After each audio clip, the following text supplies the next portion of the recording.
जहां एक ओर हमारा देश विकासशील स्थिति से विकसित अवस्था में जा रहा है और जैसा कि प्रधानमंत्री मोदी कहते हैं कि हम विश्व गुरु बनने वाले हैं, तो ऐसा विश्व गुरु बनने का क्या फ़ायदा जिसके अंदर बुजुर्गों की हालत ऐसी हो जाए कि उनको खाना, पानी, रहना और उनका जो महीने का जो खर्च है वो ही नहीं मिले, तो क्या फ़ायदा। हाल ही में आपने एक वीडियो देखा होगा कि एक बुजुर्ग महिला टूटी हुई कुर्सी का सहारा लेकर अपनी पेंशन लेने के लिए जा रही है। तो ऐसे ही जो हालात हैं वो बने हुए हैं भारत देश के अंदर। तो आज हम वही जानेंगे कि बुजुर्ग किस सिटीजन एक्ट के तहत अपनी सुरक्षा मुहैया करवा सकते हैं या अपनी सुरक्षा सुनिश्चित कर सकते हैं। तो चलिए शुरू करते हैं। परिस्थितियों में सीनियर सिटीजन एक्ट की मदद ले सकते हैं बुजुर्ग। 21वीं सदी में भी बुजुर्गों का ये हाल है कि पूरी जिंदगी वो अपने परिवार का पालन पोषण करने में निकाल देते हैं और बाद में जब बुढ़ापा आता है तो उनको ही उस परिवार से बाहर निकाल दिया जाता है। तो बुजुर्ग अपनी सुरक्षा सुनिश्चित करने के लिए आप सीनियर सिटीजन एक्ट का सहारा ले सकते हैं। क्या एक्ट है और उसके अंदर क्या क्या प्रावधान है, हम आपको बताने वाले हैं। सबसे पहले तो हम एक्ट के बारे में जान लेते हैं। सीनियर सिटीजन की कैटेगरी में कौन लोग आते हैं वो देख लेते हैं। पहले जिन लोगों की उम्र 60 साल या उससे ज़्यादा है वे सीनियर सिटीजन की कैटेगरी में आते हैं। सवाल, सीनियर सिटीजन एक्ट क्या है? सीनियर सिटीजन के संरक्षण के लिए यह एक्ट 2007 में लागू किया गया था। मतलब जो इस समाज के अंदर जो बुजुर्ग पुरुष या महिला हैं, ठीक है, उनके लिए 2007 में सीनियर सिटीजन एक्ट लागू किया गया था। इस एक्ट के तहत बुजुर्गों को फाइनेंशियल यानी कि धन, मेडिकल यानी कि स्वास्थ्य का, मेंटेनेंस जिंदगी जीने के लिए जो खर्च होता है वो, और प्रोटेक्शन मिलने का अधिकार है। तो सीनियर सिटीजन एक्ट 2007 के तहत आपको फाइनेंशियल, मेडिकल, मेंटेनेंस और प्रोटेक्शन का अधिकार दिया गया है। आपके रिश्तेदार हो सकते हैं, आपके बच्चे हो सकते हैं, या बच्चों में बेटा बेटी दोनों आते हैं। तो ये हो गया कि जो सीनियर सिटीजन की कैटेगरी में कौन लोग आते हैं, और सीनियर सिटीजन एक्ट 2007 में लागू हुआ था और इसके अंदर बुजुर्गों को कौन से प्रावधान, कौन से सुरक्षा उपायों के जो उल्लेख किया गया है वो मैंने आपको बता दिया है। इसके साथ ही जो बुजुर्ग हैं वो किन परिस्थितियों में इस एक्ट का लाभ उठा सकते हैं, जैसे कि बेटा बेटी या बहू प्रताड़ित करते हों। अब यह आजकल आम हो चुका है कि बेटा बेटी संपत्ति के लिए बुजुर्गों को प्रताड़ित करते हैं, साथ में बहू भी प्रताड़ित करती है। बेटा बेटी बहू संपत्ति हड़पना चाहते हो, बच्चे बुजुर्ग माता पिता को मेंटेनेंस नहीं देते हो, यानी कि जीवन जीने के लिए जो धन की जरूरत होती है वो नहीं देते हो, साथ में बच्चे उनके साथ मारपीट भी करते हो।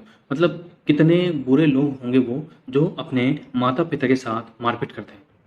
मतलब वो उनको इस दुनिया में जिन लोगों ने लाया उन्हीं के साथ अगर वो ऐसा दुर्व्यवहार करते हैं तो उनको तो इस धरती पर रहने के लिए पैदा ही नहीं होना चाहिए था। ऐसे लोगों को तो बच्चे या बहू उन्हें शांतिपूर्वक जीने नहीं देते। वर्तमान में क्या चल रहा है, एकाकी परिवार की संकल्पना चल रही है, जहां जो बूढ़े माँ बाप हैं वो अपने बेटे के ऊपर निर्भर है या बेटी के ऊपर निर्भर है, वहीं जो बेटा और बेटी होते हैं वो चाहते हैं कि अपने जीवन साथी के साथ वो बूढ़े माँ बाप से अलग रहें और अपना जीवन अपने अकॉर्डिंग जिए। हालांकि जब वह बेटा या बेटी जब छोटे थे तब जो उनके माता पिता हैं, जो बुजुर्ग माँ बाप हैं, वो भी यही चाहते होंगे कि हम भी अपना जीवन अच्छे तरीके से जीते। इस बेवकूफ़ या नालायक को पैदा करके हमने बहुत बड़ी जीवन की गलती कर दी है। अगर वे बेटा बेटी अपने माँ बाप के साथ, अपने बुजुर्ग माता पिता के साथ ऐसा व्यवहार करते हैं तो इसके अलावा तो इन परिस्थितियों में वे सिटीजन एक्ट 2007 का जो लाभ है वो उठा सकते हैं। हालांकि जो गांव के अंदर जो बुजुर्ग माता पिता होते हैं वो अपने बेटे और बेटी के ऊपर ऐसा केस नहीं लगवाना चाहते हैं, क्योंकि सभी अपने बेटी और बेटों को मतलब खुशहाल देखने की जो इच्छा है वो रहती है माता पिता की। तो लेकिन अगर हद से ज़्यादा गुजर जाए, लिमिट से ज़्यादा हो जाए, अगर बच्चे अपनी लिमिट, अपनी सीमाएं क्रॉस कर दें, तो बूढ़े माँ बाप को इस एक्ट का लाभ उठाना चाहिए और ऐसे बच्चों से तो अच्छा है कि वो अकेले रहें। तो आपकी क्या राय है, आप मुझे इस कमेंट बॉक्स में ज़रूर बताएं। अगर आपको ये ऐसी वीडियो पसंद आई है तो प्लीज़ वीडियो को लाइक कर दें, शेयर कर दें और चैनल को सब्सक्राइब जरूर कर दें। ये आपके लिए केस स्टडी भी बन सकती है। किसी भी स्टेट पीसीएस का एग्जाम हो या फिर यूपी पीसीएस हो, उसके अंदर केस स्टडी के अंदर जो मेंस के अंदर जो पेपर होता है उसके अंदर पूछे जाते हैं ऐसे केस स्टडी। ठीक है, साथ में ही आपसे पूछे भी जा सकते हैं मेंस के अंदर एग्जाम करंट अफेयर से रिलेटेड कि हाल ही के अंदर जो बुजुर्ग माँ बाप हैं या बुजुर्ग के माता पिता हैं उनकी स्थिति भारत के अंदर 21वीं सदी के अंदर कैसी हो गई है। क्या जो वृद्धाश्रम है उनकी संख्या बढ़ानी चाहिए या फिर वृद्ध आश्रम जैसी जो संकल्पना है उसको समाप्त कर देनी चाहिए। तो इसके सॉरी तो इसके ऊपर आपसे क्वेश्चन पूछा जा सकता है और केस स्टडी भी पूछी जा सकती है।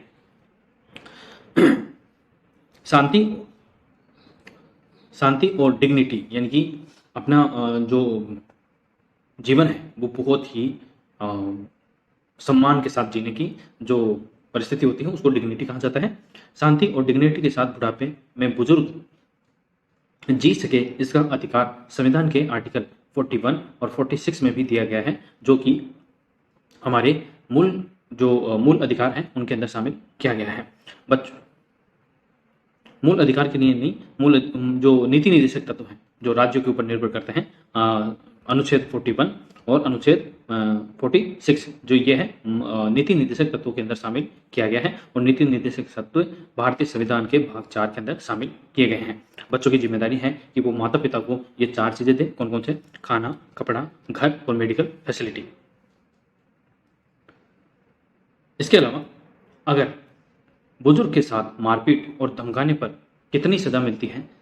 अगर आप अपने माता पिता के साथ मारपीट करते हैं या अगर कोई बुजुर्ग इस वीडियो को देख रहा है तो वो ये देख ले कि उसके बच्चे अगर उनके साथ मारपीट करते हैं तो उनको 1 साल तक की सजा और जुर्माना हो सकता है और दोनों भी हो सकते हैं। आईपीसी की कौन सी धारा के अंतर्गत सजा मिलती है वो भी हम देख लेते हैं। आजकल ऐसा ज्ञान बहुत ही ज़्यादा जरूरी है क्योंकि बच्चे आजकल कानून की भाषा समझते हैं, मारपीट की भाषा और जो प्रेम प्यार मोहब्बत है वो तो सब भूल ही चुके हैं। तभी तो ऐसे हालात हो गए हैं कि बूढ़े माँ बाप को उनके बेटे या बेटियां वृद्धाश्रम में छोड़ के चली आती हैं और घर से बाहर भी निकाल देती हैं। धारा 323, अगर कोई व्यक्ति जानबूझकर सामने वाले को चोट पहुंचाता है तो कुछ समय के लिए जेल होती है। जेल में रहने की अवधि 1 साल की हो सकती है। 1000 रुपये का जुर्माना भी लगता है। 1000 रुपये तो जुर्माना ज़्यादा नहीं है, लेकिन 1 साल के अंदर जेल में रहना बहुत ज़रूरी है अगर कोई ऐसा करता है तो। उसके अलावा धारा ये आईपीसी की धारा है, यानी कि ठीक है, जो आईपीसी होता है इंडियन पिनल कोड होता है, उसी के तहत ये जो सजाएं हैं, धाराएं हैं, मैं आपको बता रहा हूँ। नेक्स्ट है धारा 506, आपराधिक धमकी देने पर यह धारा लगाई जाती है। जेल के साथ जुर्माने का प्रावधान है। अगर इस धमकी की वजह से मौत या चोट लग जाए तब जेल की अवधि बढ़ा दी जाती है, यानी कि 1 साल से अधिक भी उसको सजा हो सकती है। धारा 294 के अंदर अब्यूज करने यानी कि गाली गलौज करने वाले पर यह धारा लगती है। अगर कोई व्यक्ति पब्लिक प्लेस पर किसी को अब्यूज करता है यानी कि गाली गलौज करता है किसी के साथ, तब भी उसे जेल हो सकती है।